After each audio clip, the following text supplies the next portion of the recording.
اور خبر آپ کو دیں کہ فلسطینیوں کے خلاف مظالم کے حق میں جو ہے جماعت اسلامی کا مظاہرہ جاری ہے، جس پر پولیس کی جانب سے دھاوا بول دیا گیا ہے۔ اس حوالے سے مزید صورتحال جان لیتے ہیں۔ ڈپٹی بیورو چیف علی شیر ہمارے ساتھ موجود ہے۔ علی، بتائے گا کیا صورتحال ہے؟ جماعت اسلامی کے کارکنان کو گرفتار کیا گیا ہے۔ جو مختلف جماعتوں کا ایک اتحاد بنا تھا، القدس کمیٹی، قومی القدس کمیٹی، جس کی سربراہی مسلم لیگ نون کے چیئرمین راجہ ظفر اللہ کرتے ہیں، انہوں نے یہ اعلان کیا تھا کہ 29 اکتوبر کو یعنی آنے والے کل میں اسلام آباد میں تحفظ غزہ ملین مارچ کیا جائے گا۔ اس کی تیاریوں کے سلسلے میں آج جماعت اسلامی نے استقبالی کیمپ لگائے، اسٹیڈیم کے سامنے کیمپ لگایا، تو پولیس نے کہا کہ یہ اجازت کے بغیر آپ نے کیمپ لگایا ہے، تو اس کے بعد جو ہے اس کو وہاں سے اکھاڑ دیا گیا۔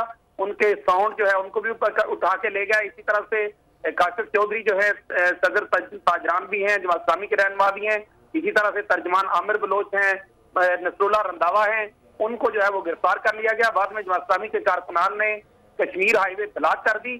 اس احتجاج کے بعد پولیس نے ان کے اوپر لاٹھی چارج کیا، شیلنگ کی، اور کچھ دیر کی آنکھ مچولی کے بعد جو ہے وہ کشمیر ہائی وے اس وقت جو ہے وہ خالی کرا لی گئی ہے۔ اس وقت جماعت اسلامی کے جو کارکنان ہیں وہ جماعت اسلامی میلوڈی آفس کے باہر پہنچ گئے ہیں اور وہاں پہ موجود ہیں، اور تھوڑی دیر تک امیر جماعت اسلامی سراج الحق پہنچ رہے ہیں، اور 7:30 بجے سراج الحق جو ہے وہ پریس کانفرنس میں آئندہ کی حکمت عملی کا اعلان کریں گے۔ اب تک جماعت اسلامی نے یعنی میاں جو نائب امیر جماعت اسلامی پاکستان ہے، انہوں نے اعلان کیا ہے کہ کل کا تحفظ غزہ ملین مارچ ہر صورت ہوگا، اسلام آباد انتظامیہ جو مرضی کر لے۔ اور ان کا میڈیا سے گفتگو میں کہنا تھا کہ حکومت بتائے کہ وہ یہ سب کچھ کر کے فلسطینیوں کے حق میں آواز بلند کرنے والوں کو تشدد کا نشانہ بنا کے گرفتار کر کے کس کو خوش کرنا چاہتی ہے، ایسا کیوں کیا جا رہا ہے۔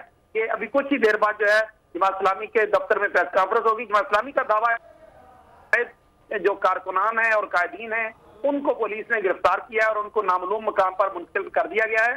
ابھی تک جو 15 گرفتاریاں ہیں وہ جماعت اسلامی کا دعویٰ ہے، لیکن پولیس نے جو بتایا ہے ان کے مطابق 6 سے 7 لوگ گرفتار کیے ہیں، لیکن 2 مختلف واقعات ہوئے۔ جب پہلے ساؤنڈ وغیرہ اٹھایا جا رہا تھا اس وقت بھی گرفتاریاں ہوئیں، اور پھر بعد میں جب مغرب کی نماز ادا کی جا رہی تھی تو اس وقت بھی پولیس نے موقع پا کر جو ہے وہ ٹھیک، تو یہ گرفتاریاں عمل میں لائی گئی ہیں اور جماعت اسلامی کا یہ موقف ہے کہ کچھ ہی دیر کے بعد آئندہ کے لائے عمل کا اعلان کیا جائے گا۔ علی شیر، بہت شکریہ آپ کا تفصیلات کے لیے۔